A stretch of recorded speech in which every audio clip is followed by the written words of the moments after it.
So students, we are going to start a very important session, as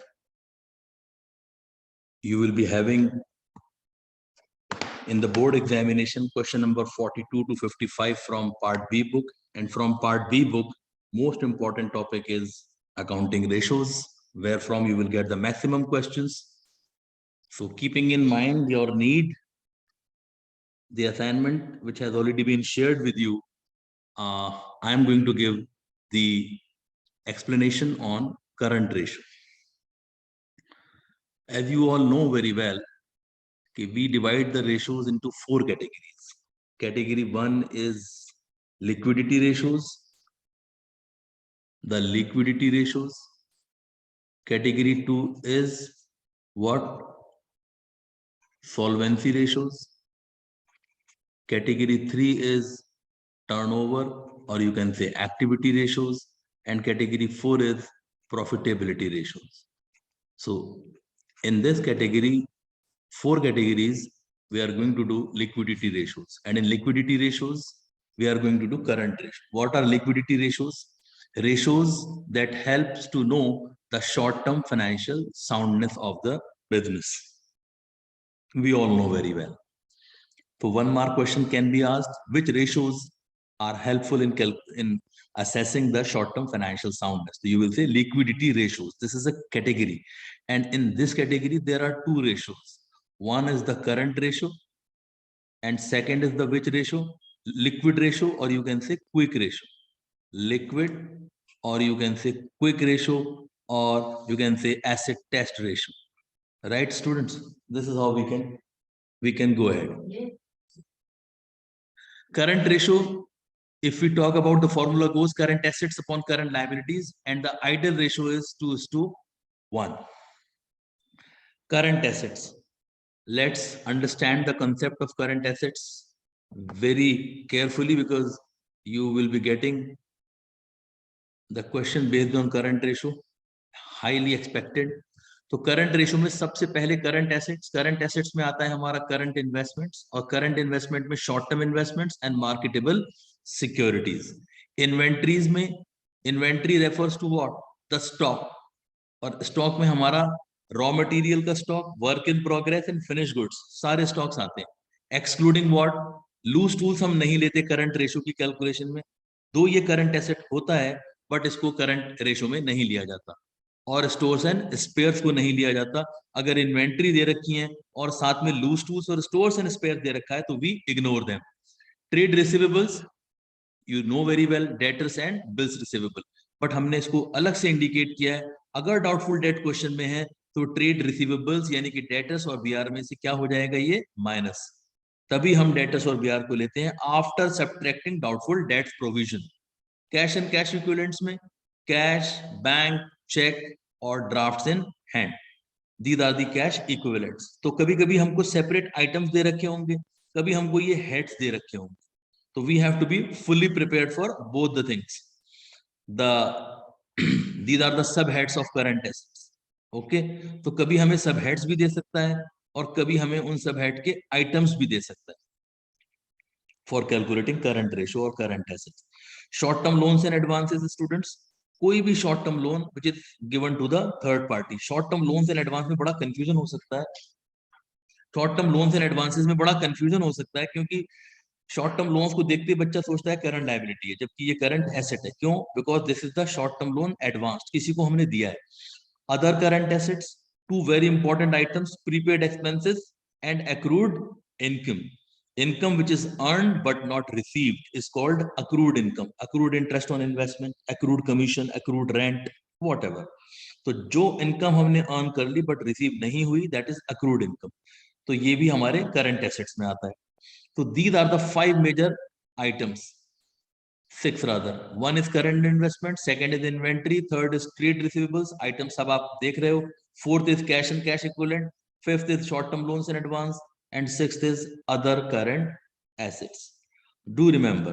Then comes current liabilities. Current liabilities में देखेंगे तो short term borrowings. Short term borrowing includes bank overdraft, cash credit. Bank overdraft, you know very well. Cash credit is a simple thing, loan taken on the security of the inventory, a short-term borrowings. So this is bank overdraft and cash credit. Trade payables include two things. Trade receivable में दो item कौन से थे? Debtors and BR. और यहाँ पर आते हैं payables में creditors and bills payable. Other current liabilities like outstanding expense, unclaimed dividend which is not yet claimed but lying unpaid, interest accrued and due, interest accrued but not due on borrowings. तो accrued and due हो गया मतलब before the closing of the book से पहले पहले हमने सब कुछ कैलकुलेट कर लिया. Interest accrued but not due means books closing बीच में आ गई और इंटरेस्ट अक्रूड हो गया बट अभी ड्यू नहीं हुआ है because the due date has not come.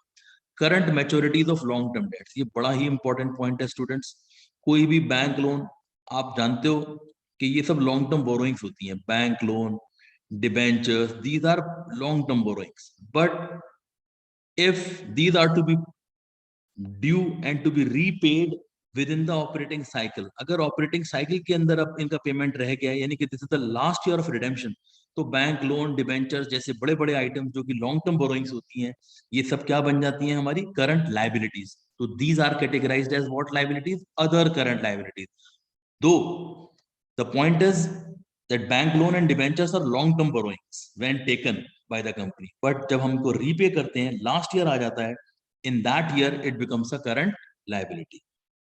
Short term provisions, provision for tax या provision for expenses, provision for any item which is made for the operating cycle or 12 months, so that is called short term provisions. So we have three headings, 1 2 3 and 4 subheadings of current liabilities and 6 subheadings of current assets. ये आपको chapter 1 में भी काफी help करेगा जहां आपको head सबहेड करना होता है. These are the useful formulas. Working capital is what? Current assets minus current liabilities. Simple formula CA minus CL. Current liabilities are total debts में से अगर हम long term debts कम करते हैं. Total debts means long term plus short term both. Total debt refers to long term debts and current liabilities. This is total debts, children. Please understand. Total debts means long term plus current liabilities. तो अगर total में से long term और current liabilities दो चीजें हैं और इसमें से इन दो में से एक चीज हम हटा दें लॉन्ग टर्म डेट्स को, तो क्या बचेगा? Current liabilities. That is how this formula came into existence. Current assets are, total assets में से क्या हटा दें आप? Non current. तो कौन से एसेट बच जाएंगे? Current assets. Current liabilities are total assets minus capital employed. भाई एसेट साइड का टोटल है. एक बैलेंस शीट वाला कंसेप्ट आप समझ लो कि हमारी बिजनेस की टोटल एसेट्स में से अगर हम कैपिटल एम्प्लॉयड हटा दें, capital employed means the debt plus equity, ये दो चीजें अगर आप रिमूव कर दो, debt means non current liabilities and equity means share holder funds. तो share holder funds and non current liabilities debts makes a capital employed. तो balance sheet में क्या बचेगा? सिर्फ current liabilities on the liability side. So that is how this formula can be used in emergency situation. तो working capital वाला formula आप लोगों ने देख लिया, current asset minus current liabilities. तो अगर हम क्विकली इसको एक और शॉर्टकट इसी से क्रिएट करना चाहें तो बताइए क्या होगा? If I ask you what is the formula of say current liabilities, so what would you say? You will simply say, sir, it's so simple that what is the formula will be there for current liabilities and what will be the formula for current assets. There are two things to be calculated. How to calculate current liabilities? इसी फॉर्मूले से आप create करोगे. बताइए कैसे create करेंगे? अगर हम करंट एसेट्स में से क्या माइनस कर दें? Working capital. और करंट एसेट्स का फॉर्मूला क्या हो जाएगा? इसी वर्किंग कैपिटल से. Students, what will be the formula of current assets? The formula of calculating current assets will be what? Current liabilities to be taken on the left hand side and to be added with the working capital. So working capital and current liabilities, if you add, you will get current assets. And for calculating current liabilities from the current assets, you have to subtract the working capital. Right, students? So simple to understand. Now you understand a very, very important point which will be of a great help in calculating debt equity ratios and other solvency ratios. Balance sheet में आप लोग एक बात याद रखो students, बहुत ही useful ये heading है जो आपके सामने इस टाइम स्लाइड चल रही है. बेटा बिजनेस की बैलेंस शीट में तीन चीजें होनी जरूरी होती हैं, एक owners funds that is equity share holder funds, एक नॉन करंट लायबिलिटी जितनी भी हमने लोन्स लिए हुए हैं या लॉन्ग टर्म प्रोविजंस क्रिएट करे हुए हैं, एक होता है current liabilities. These three things, these three items form the balance sheet and the total of the balance sheet that is total liabilities. और एसेट्स में दो आइटम्स को याद रखना है, नॉन करंट एंड करंट, इन दोनों का सम क्या बनता है, total assets. So these three items consist of total liabilities and these two items consist of total assets. अब इसी से फॉर्मूले देखिए कितने सारे हमारे क्रिएट हो सकते हैं। Equity and non current liability means debt plus equity. अभी बताया हमने आपको क्या होता है बिजनेस का कैपिटल एम्प्लॉयड, कि ओनर ने कितना फंड इन्वेस्ट किया हुआ है, यानी कि share holder funds, owner funds कितने हैं, plus non current liabilities, date funds कितने हैं हमारे पास। तो जो डेट फंड्स हैं और ओनर फंड्स हैं, this equity and non-current liability, these first two makes the capital employed. 1 plus 2 is capital employed and 2 plus 3 that is non-current liability and current liability. Debts, this long-term debts and current liabilities are short-term debts. तो long term plus short term मिला दें तो क्या बन जाएगा, total debts. Absolutely right students. So now we have seen capital employed कैसे निकालते हैं, equity plus debt that is non current liabilities, और total debt कैसे निकालते हैं, non current liabilities and current liabilities. Capital employed का एक फॉर्मूला और होता है, this is asset side approach. There are two approaches to calculate capital employed. This is asset approach. Asset approach क्या कहती है, non current assets plus working capital. Look, these are the non current assets and current asset minus current liabilities. तो अगर आप इस item को ले रहे हो नॉन करंट एसेट को और इसमें ऐड कर रहे हो आप current asset, means total assets. So not total assets, only non-current assets children. So non-current assets, then you can add current assets also, you can say total assets. Otherwise the easiest way to understand is non-current assets plus current asset minus current liability. This way you can understand. Or non-current asset plus working capital. Why? Because working capital is what, CA minus CL. So you can add CA, subtract CL, you will be left with only equity and current liability. So दो ही item बचेंगे. So working capital is current assets minus current liabilities. You know very well these two items का difference. So beta, you have to be very very cautious while understanding the balance sheet and while dealing the question of ratios, in particular when we are calculating the solvency ratios. देखते हैं अपना assignment जो कि सारे questions के all type of questions को cover up कर रहा है हमारे, and we can understand lot many things from this assignment of just 15-16 questions. But current ratio पूरे कॉन्फिडेंस से आप लोग क्वेश्चन सॉल्व करेंगे, कभी भी गलती नहीं होगी. You will never be doing any mistake if you understand all these questions, and understanding के बाद आप इसको खुद सॉल्व करके भी देखेंगे. This is very very important promise children I wish to take from everyone who is watching this video, कि doing is most important. Doing is most important. अगर आपने डूइंग नहीं किया, उसको अपने आप सॉल्व नहीं किया, तो you will be into problems. Written practice is most important. जो आप समझ रहे हो इसको एक बार समझ के then you do the written practice. If you don't do then don't see this video, it's a waste. तो doing is most important. Let's see the first question, फटाफट समझते हैं. देखिए रेशो का पूरा कंसेप्ट आपने समझ लिया है. अब वन मार्कर बेस्ट पॉसिबल क्या क्या है हमारे वर्ड्स में आप देख सकते हो. What will be the current ratio of the company on the basis of following information provided. Prepaid expenses are given 10,000. Are what, current assets, you know very well, other current assets में आते हैं. Trade receivables are the part of current assets only. Cash and cash equivalent तो current asset होता ही है हमारा, we know very well.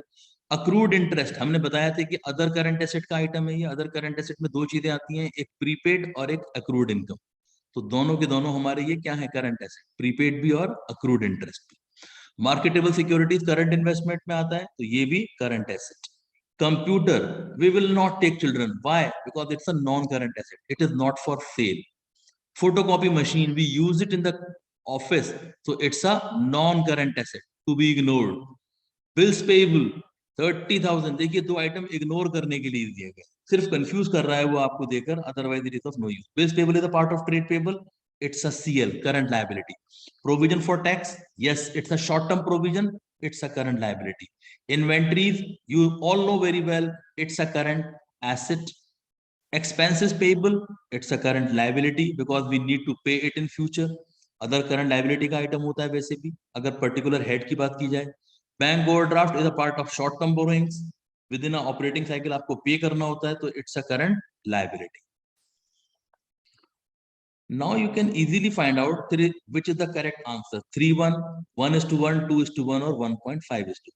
आप क्या करोगे एग्जामिनेशन में? करंट रेशो साइड में आप कैलकुलेट करके देखेंगे, not in the examination sheet but on the what rough sheet provided to you in the board examination. तो prepaid expenses will be 10,000, current asset number 1, right students? Then we will be taking trade receivables, add कर देंगे 2 lakh rupees. Then we will add the cash and cash equivalent, that is 22,000 given in the question. You can see very well. Accrued interest is given how much? 8,000.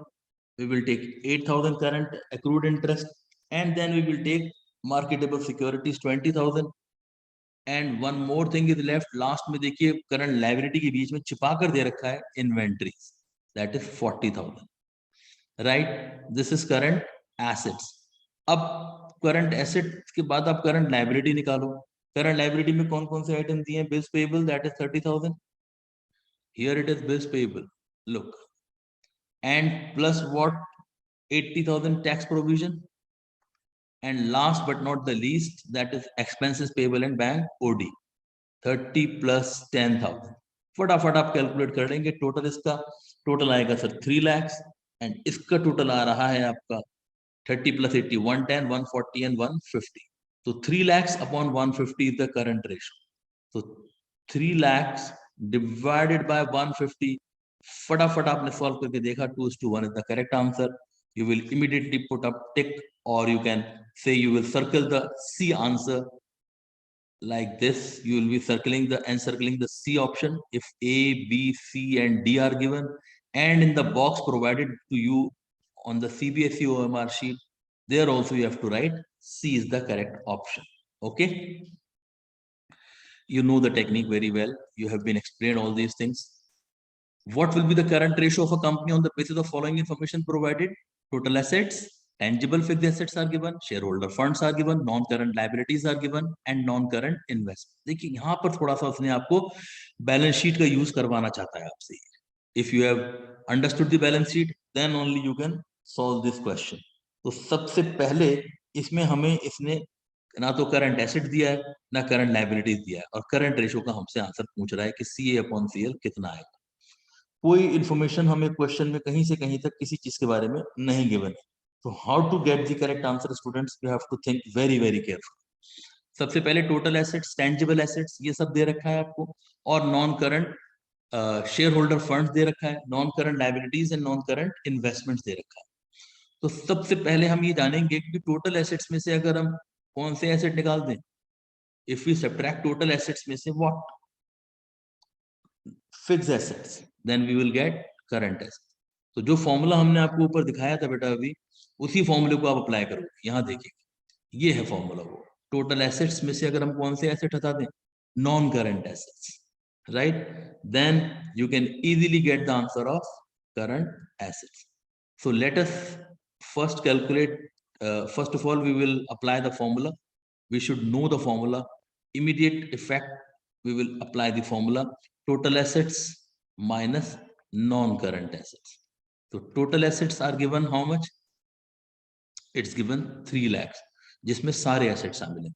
तो सारे assets में से आप non current portion हटा दो तो current बच जाएगा. टेंजिबल फिक्स्ड एसेट जिसमें नॉन करंट में कितने हैं? 1,60,000 के टेंजिबल फिक्स्ड एसेट्स हैं. और हमको क्या दे रखा है इसमें? इसने हमको, they have given us non current investments of how much? Non current investments are given students. The non current investments are given 1 lakh rupees. तो 3 लाख में से अगर 2,60,000 अगर आप कम कर देते हो, तो how much will be left with in the form of current asset? 40,000 or not? So simple to calculate current asset. इसी तरह से अब हमारा करंट लाइबिलिटीज भी निकल कर आएगा. करंट लाइबिलिटीज का पहले आप फॉर्मूला याद करो. हमने क्या सिखाया था आपको फॉर्मूला? करंट लाइबिलिटीज का शॉर्टकट क्या था? What was the shortcut? A super shortcut which has been explained in the last. ये आप शॉर्टकट्स एक बार पढ़ेंगे, प्रैक्टिस करेंगे इस असाइनमेंट को 2 बार, तो ये शॉर्टकट्स आपको लर्न हो जाएंगे. टोटल एसेट्स में से क्या माइनस कर दें अगर हम, कैपिटल एम्प्लॉयड, क्योंकि आप देख पा रहे हो बैलेंस शीट में कि sir total of the asset में से अगर ये दोनों आइटम हटा दिए जाए, इस पूरे साइड से ये दोनों हटा दो, तो सिर्फ एक ही आइटम बचेगा, that is what, current liability. Hence proved कि we can comfortably do solve this concept. तो what to do for current liabilities, सबसे पहले आप निकालोगे total assets. The current liability formula is total assets minus capital employed. तो what is total assets, it's given in the question 3 lakhs minus capital employed. Capital employed का simple formula है debt plus equity. What are the debts given in the question, ये रहा आपका debts, 80,000 rupees is the debts. Non current liabilities debts को कहते हैं, that is long term debts and long term provisions. और share holder funds कितना है आपका, 2 लाख रुपीज। तो 3 lakhs minus 2 lakhs 80,000 is equals to how much, 20,000. This is 40, this is 20. आप देखकर समझ गए कि सर 4/2 अमाउंट आ रहा है सर, तो आंसर इज कितना, 2:1. Again, in the correct option, you will write, you will mark the correct option A and circle it, and in the last box provided to you in the OMR sheet by CBSE, you will be writing A also. इस box में लिखना सबसे जरूरी है, right, with a ballpoint pen. The current assets of a company are 5,25,000. Inventory of the company are 2 lakhs. Inventory 2 lakhs की है, current assets 5 lakh है, इस 5 lakh में इन्वेंट्री है, तो इन्वेंट्री अगर ऑलरेडी इंक्लूडेड है तो हम इन्वेंट्री को टच नहीं करेंगे। लेकिन इसने एक एडजस्टमेंट लगाई है कि इन्वेंट्री में क्या इंक्लूडेड है, लूज टूल्स। और हमने आपको ऊपर क्या समझाया था कि इन्वेंट्री में लूज टूल्स नहीं लेते। यानी कि जब हम करंट एसेट्स निकालेंगे 5,25,000 के इस क्वेश्चन में करंट रेशो निकालने के लिए, क्योंकि करंट रेशो वो हमसे लास्ट में पूछ रहा है, तो cash and cash equivalent given है और वर्किंग कैपिटल गिवन है। तो स्टूडेंट्स, जब करंट एसेट्स हमें 5,25,000 दे रखे हैं, हमें तो 525 ही लेना चाहिए, तो total current assets are given. तो इन्वेंट्री की और कैश एंड कैश इक्विवेलेंट की कोई वैल्यू नहीं, लेकिन इन्वेंट्री में लूज टूल्स आ गया, इसलिए लूज टूल्स को हटाना जरूरी है, because loose tools are not considered while calculating which ratio, the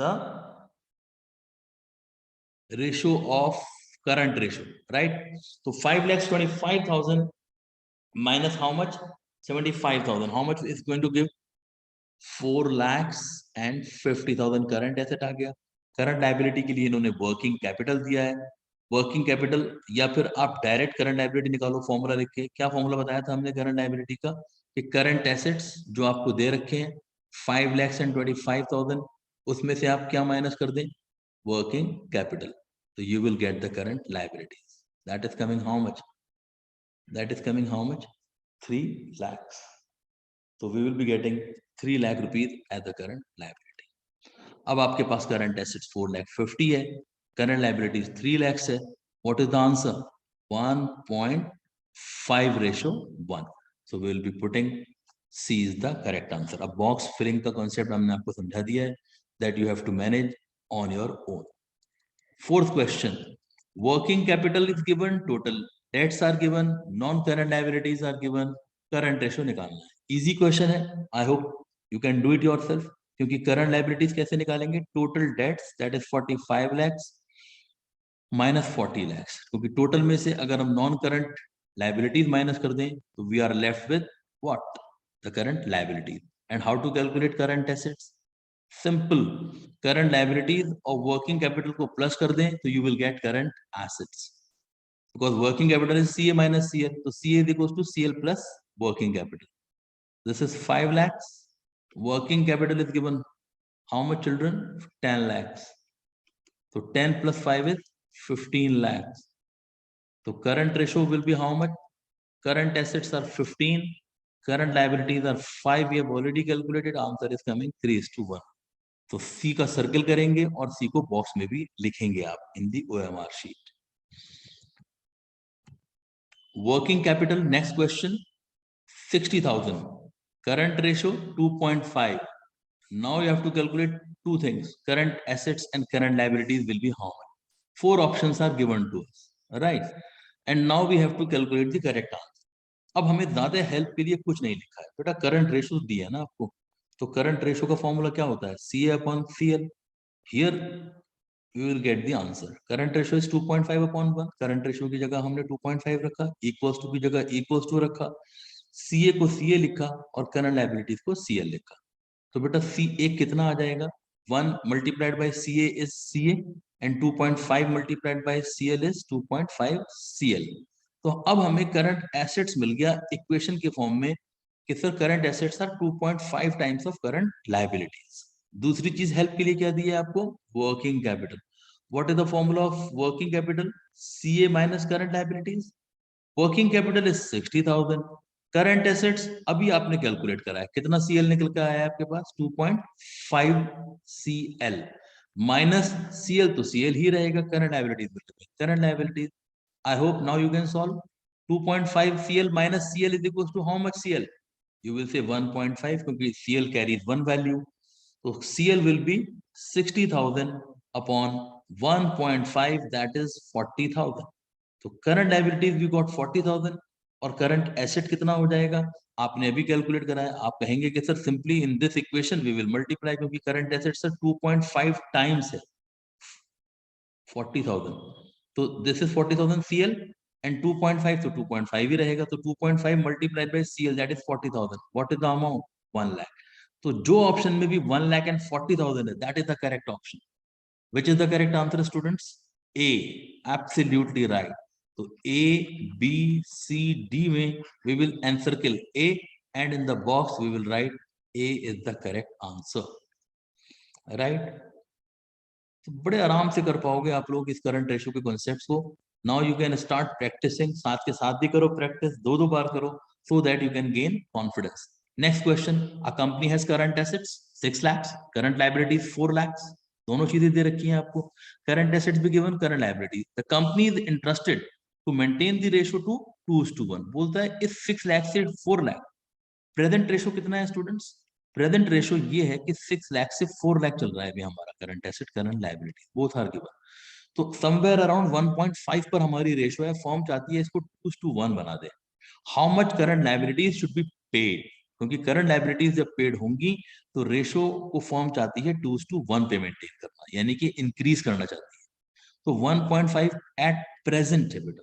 this is at present, right students? And to be maintained कितना है? To be maintained by paying CL. क्योंकि CL जब भी पे करते हैं इस सिचुएशन में तो रेशियो इंप्रूव होती है हमेशा. ये बड़ा इंपॉर्टेंट पॉइंट याद रखना है. To be maintained at 2:1. इस 1.5 को 2:1 बना दो कुछ करंट लायबिलिटीज पे करके. तो हम ये मानेंगे कि let the current liabilities paid be X. तो अगर करंट लायबिलिटीज पेड होंगी तो पेमेंट किसमें होगा students? In the form of cash. और cash is the current asset. तो हम सबसे पहले न्यूमरेटर से अपना X वैल्यू कम करेंगे कि इतनी करंट लायबिलिटीज हमें पे कर. और करंट लायबिलिटीज 4 lakhs है, इसमें से भी X माइनस करेंगे. क्यों? क्योंकि सर करंट लायबिलिटीज भी तो हमारी पे हो रही है. तो current liabilities are paid and in the form of cash. तो ऊपर भी हम X कम करेंगे और नीचे भी हम X कम करेंगे. तो रेशो कितना पहुंचना चाहिए हमारा? 2:1. Now 6 lakhs multiplied by 1 is equals to 6 lakh minus X. ये तो एज इट इज ही आ जाएगा. और 2 मल्टीप्लाइड बाय दिस 4 into 2. तो यहीं से आप शुरू करिएगा. 8 lakhs 2 into 4 8 lakhs minus 2x ऐसे करके कर दें इसको और मैथमेटिकली करेक्ट हो जाएगा हमारा ये. तो 8 lakhs, look students, please understand it clearly. 4 into 2 is 6 lakhs, sorry 8 lakhs minus 2x, क्योंकि 2 को 4 से मल्टीप्लाई करा, 2 को x से मल्टीप्लाई करा. यहां रेसिप्रोकल लेंगे तो 6 lakhs minus x ही रहेगा. तो आप देख सकते हो इसको अगर उस साइड ले जाओ और 6 लाख को इधर लेकर आओ तो साइन इनके चेंज हो जाएंगे. 6 लाख माइनस में आ जाएगा, 2 यहाँ प्लस में हो जाएगा, 2x माइनस x. तो this will be x and this is 2 lakh. So x will be 2 lakh. तो हम कितनी करंट लायबिलिटीज पे कर दें? 2 लाख की करंट लायबिलिटीज पे कर दें सर. तो वी विल गेट 2:1. आप देख सकते हो कि अगर 6 लाख में से 2 लाख कम कर देंगे तो कितना रह जाएगा बेटा यहाँ पर? 4 लाख. और यहाँ आप देखो तो 4 lakh minus 2 lakhs. If I do, you will be getting 2 lakhs. So ratio will be 2:1. So it means our calculations of 2 lakhs are correct. So the option will be D option. So easy to understand. Next question. If the current ratio of a company is 2.5:1, current liabilities are 4 lakhs. Its working capital will be how much?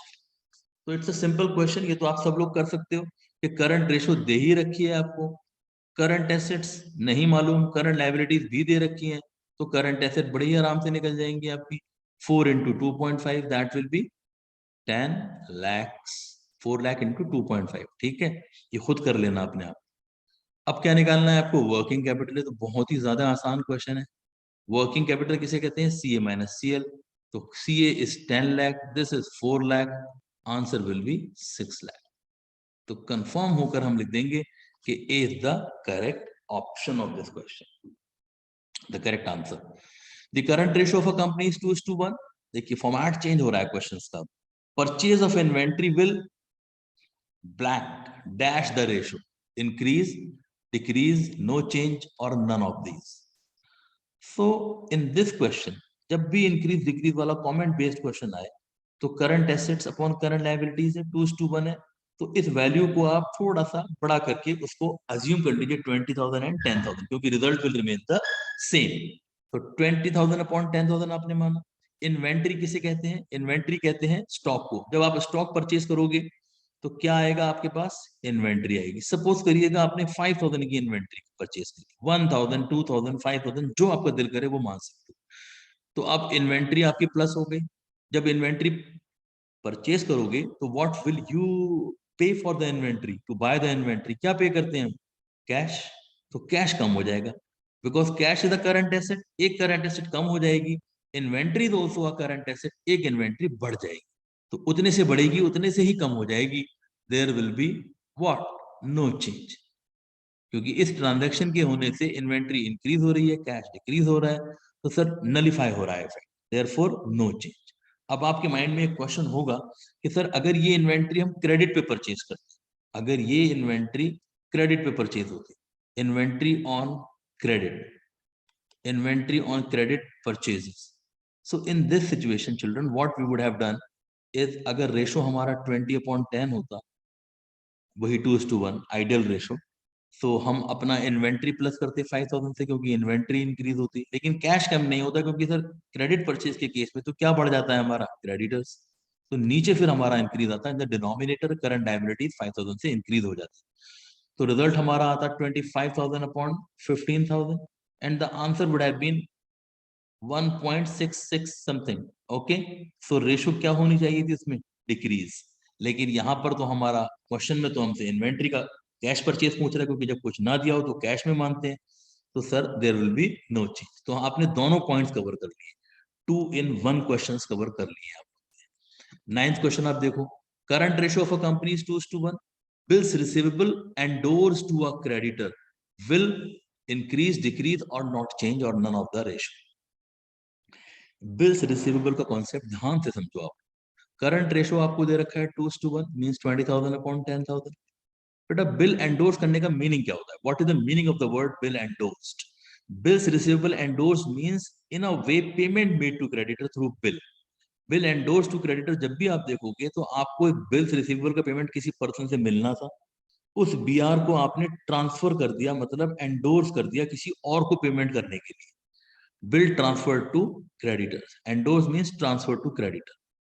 तो bill जिसको transfer किया तो आपके पास से क्या कम हो गया, bills receivable. Bills receivable क्या होता है, हमारी एसेट। सपोज वो 5,000, तो BR has decreased and creditors को आपने वो बिल दे दिया, तो क्रेडिटर्स भी अब हमें पेमेंट नहीं करना पड़ेगा, because creditors have accepted the bill.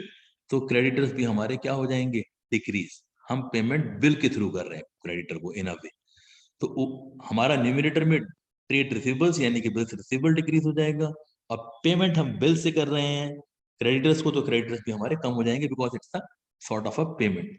तो 15,000 हमारा न्यूमिनेटर रह गया और 5,000 हमारा डिनोमिनेटर रह गया। आंसर आया 3:1। तो जब कभी भी पेमेंट करंट लायबिलिटी को होगा तो ratio will always increase, improve is the correct answer.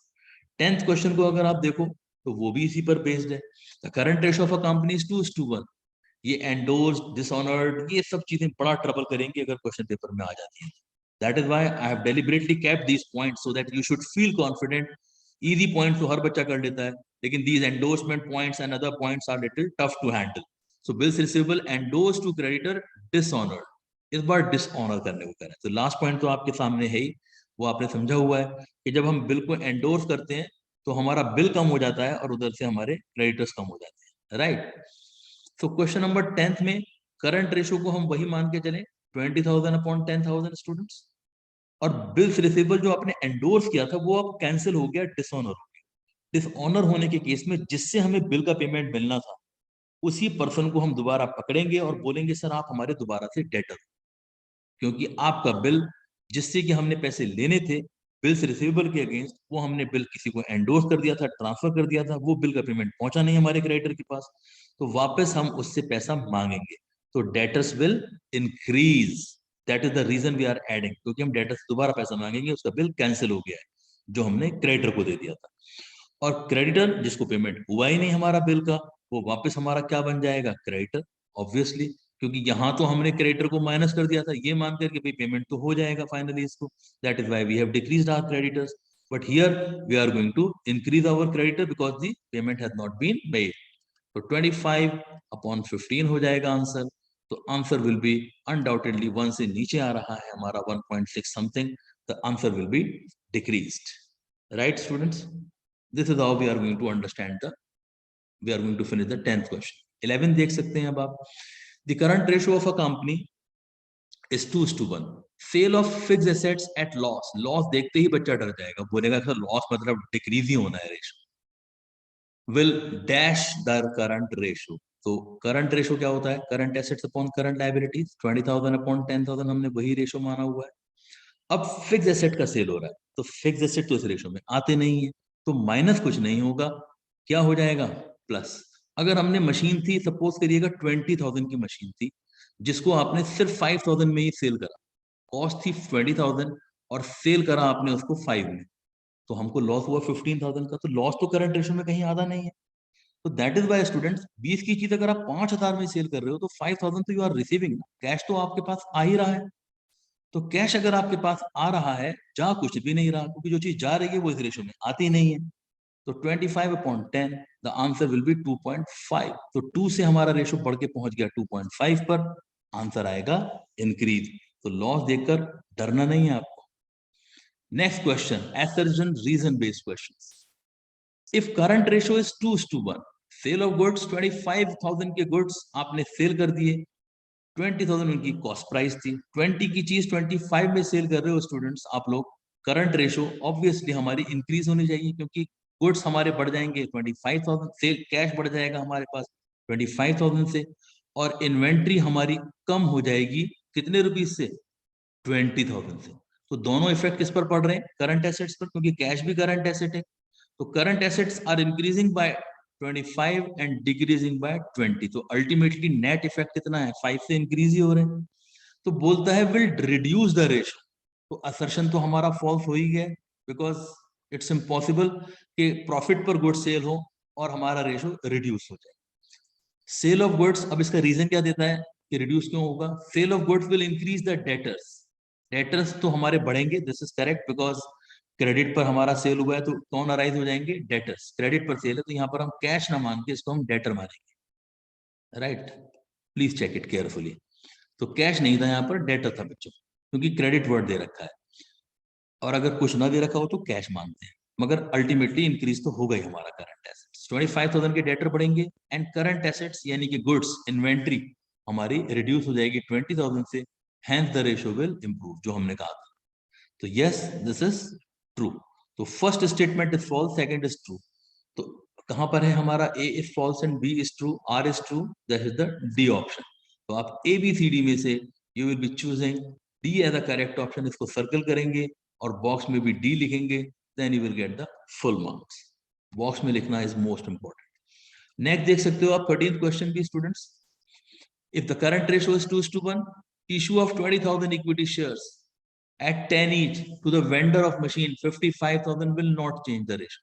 Share issue करे वेंडर को पेमेंट करने के लिए हमने, राइट, जिससे हमने बाय किया है, तो रेशो पर कोई इफेक्ट नहीं पड़ेगा। वो बोलता है कि share capital is non current liability, दो ही चीजें इन्वॉल्व है, एक हमारा मशीन का आना, the machine is coming in, and दूसरा हमारे शेयर्स का जाना। तो there are two things involve, one is share capital and second is machine. दोनों के दोनों आइटम्स हमारे करंट रेशो में नहीं आते because it's a fixed asset और you can say non current asset. तो सर नॉन करंट एसेट हमारे कभी नहीं आएंगे स्टूडेंट्स, और ना ही शेयर कैपिटल हमारी करंट रेशो में आती है, तो ratio will not change. assertion appears to be true. Reason: share capital is a non-current liability. It's not a current liability. That's true. And machine is not a current asset. Thus the ratio will not change. तो ये भी true है और reason भी correct है इसका. So what will be your answer, students? Both A and R are true, and R is the correct explanation of A, assertion. So both are correct. 14th question देख सकते हो आप, ये आपका चैप्टर 1 का भी रिवीजन कराएगा और करंट रेशो में भी आ सकता है। Match the following items as per balance sheet prepared schedule 3 companies act, you know very well. Short term borrowings, आप लोगों को करंट रेशो का मैंने शुरू में सिखाया है। शॉर्ट टर्म बोरोइंग्स का आइटम कौन सा नजर आ रहा है आपको? मार्केटेबल सिक्योरिटी तो करंट एसेट होता है, ये नहीं आएगा। Interest on accrued on debts, ये भी करंट लायबिलिटी है। Bank overdraft is a short term borrowing, loan taken from bank. तो yes, short term borrowing and bank overdraft are matching with each other. So this is the correct option. One का one कहां पर है देखिएगा, one में one, this point is having। तो हमें अब आगे पढ़ने की जरूरत ही नहीं है क्योंकि सेकंड का सेकंड बोल रहा है करंट इन्वेस्टमेंट्स। ओके, वन का answer sorry third, I am sorry, one का थर्ड कहां पर है बेटा? वन का आंसर थर्ड किस पर है? वन का थर्ड है बी में और वन का थर्ड है ए में। तो ए और बी में से कोई ऑप्शन होगा। दो ऑप्शंस 50-50 वाली लाइफ लाइन आपकी यूज कर सकते हो इस तरह से। अब सी और डी ऑप्शन से बाहर हो गए आपके। अब ए और बी में देखना है। Current investments are what? Marketable security, we know very well. तो करंट इन्वेस्टमेंट्स सेकंड का फर्स्ट कौन से ऑप्शन में आ रहा है? सेकंड का फर्स्ट, तो ये ऑप्शन तो नहीं है। सेकंड का फर्स्ट इसमें, तो B is the correct answer. आपको बाकी तो पढ़ने की जरूरत ही नहीं है। Otherwise for your knowledge I am telling you, inventory is what? Work in progress. Semi finished goods are called work in progress. Other current liabilities are interest accrued and due, और interest accrued but not due भी other current liabilities में ही आता है। Current ratio of a company. Next question, student, 15th one. Current ratio is 3:2. Accountant of the firm wants to maintain it to 2:1. 3:2 means presently ratio 1.5 पर है, ratio को हम बढ़ाना चाहते हैं। और पीछे क्वेश्चंस में आप लोगों ने प्रैक्टिस किया है कि सर रेशो कब बढ़ती है? जब हम करंट लायबिलिटी को पे कर देते हैं। तो गुड्स परचेज ऑन क्रेडिट से तो न्यूमरेटर डिनोमिनेटर दोनों इंक्रीज होंगे। लोन ओवरड्राफ्ट लेंगे तो कैश भी बढ़ेगा या बैंक बढ़ेगा और करंट लायबिलिटी बढ़ेगी। तो दोनों ही सिचुएशंस में रेशो क्या होगी हमारी? डिक्रीज होगी। लायबिलिटी पे करेंगे तो yes, the current assets will decrease, current liabilities will decrease and the ratio will increase. So what is the correct option, students, of the 15th question? 15th question का answer क्या बन के आएगा हमारा? The answer is A, only one is correct. देखिएगा कितने सारे confusing option दे रखे हैं आप, और आप चाहो तो उसको सॉल्व भी करके देख सकते हो कि सर अगर सपोज 30,000 अपॉन 20,000 हम मान लेते हैं और करंट लायबिलिटी यानी कि बिल्स पेबल अगर हम 5,000 का पे ऑफ कर देते हैं तो यहां से कैश कम हो जाएगा, यहां से करंट लायबिलिटीज बिल्स पेबल कम हो जाएगा। तो ये बचेगा 25 upon how much? 15,000, right? So this is how the ratio will improve because 15 1 the 15 and 1.6 something हो गया, तो ratio is going up, right? 1.5 से ratio हमारा बढ़ गया है, तो option 1 is said to be the correct answer. Last question. A transaction involved increase in current ratio but no change in working capital. current ratio तो हमारा increase हो जाए but working capital हमारा same रहे. If the current ratio of the company is at its ideal level, what is the ideal current ratio, students? 2:1. So हमारा current ratio तो बढ़ जाए और working capital में कोई change ना आए, ऐसी कौन सी situation है among these four transactions? Purchase goods on credit से तो हमारा कभी भी सिचुएशन वो बनेगा ही नहीं। देखो करंट रेशो बढ़ने का, आप लोगों हर बार देख रहे हो कि ये पॉइंट पूछ रहा है वो आपसे बार बार। तो करंट रेशो बढ़ने का तो एक ही सिचुएशन होता है, that is what? Payment of bills payable. क्योंकि अगर रेशो हमारी 20/10 है स्टूडेंट्स, और यहां से अगर हम 5 कम करते हैं और यहां से भी हम 5 कम करते हैं, क्योंकि बेस पेबल पे हो जाएगा, कैश में पे होगा, कैश यहां से कम, बिल्स पेबल यहां से कम, तो 15/10 5, the ratio has gone to 3:1. और वर्किंग कैपिटल हमारा सेम रहा, क्योंकि पहले हमारी वर्किंग कैपिटल कितनी थी students? 20,000 minus 10,000, that is 10,000 rupees working capital था. ये बिफोर पेमेंट था, before payment. Okay, and after payment working capital कितनी हो गई? It is 10,000 again, 15 minus 5. So hence we will get the correct answer. Yes, that the answer is C, payment of bills payable. So hope you will practice it and you will do very good in the current ratio based questions. All the best, students. Thank you.